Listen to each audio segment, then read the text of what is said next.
Tulsi Gabbard of Hawaii. She serves on the Armed Services and Foreign Affairs Committee. She's also an Iraq War veteran. Congresswoman, thanks very much for joining us. That Marine Corps base, the location where these helicopters crashed, I take it, correct me if I'm wrong, they're both within your district. I know you're concerned. Everyone is concerned. What's the latest you can tell us about this crash? Yeah, Wolf, this is such a sad, sad day to have seen this accident take place overnight. You're right, both the Marine base where these Marines are operating from, as well as the site of the accident, this helicopter crash that took place, are both in my district. We've got everyone from the Honolulu Fire Department, the U.S. Coast Guard, the Navy, the Marines. All resources have been deployed ever since to try to conduct this search and rescue mission, which is really difficult because of the place that it took, where it happened.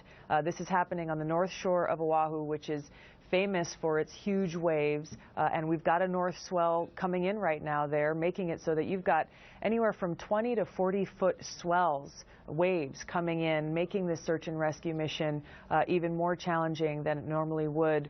So, you know, as the families are notified, the Marines and the community are just stepping up in support of them during this very, very difficult time, and our heart and prayers go out to all of them. I take it these kinds of mid-air collisions by military helicopters, very, very rare.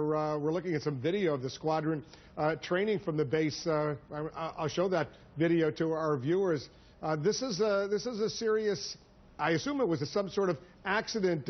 Have they given you a basic preliminary readout on what happened?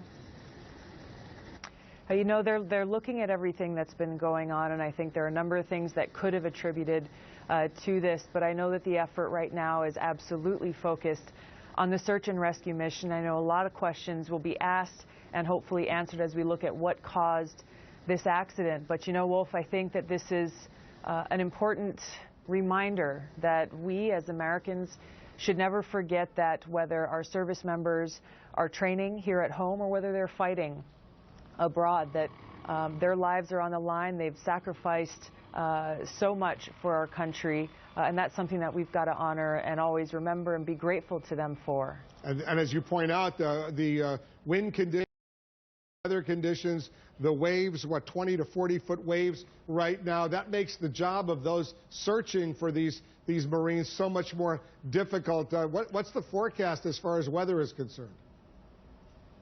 You know, right now it seems like the winds are relatively calm. As I mentioned, the swells are growing. These waves are very, very big and can be dangerous if you're out there in the water.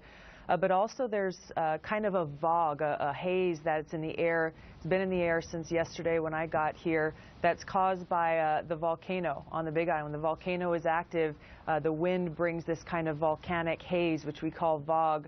Whether or not that had something to do with it, I don't know, but that's another kind of weather situation that we're dealing with here right now.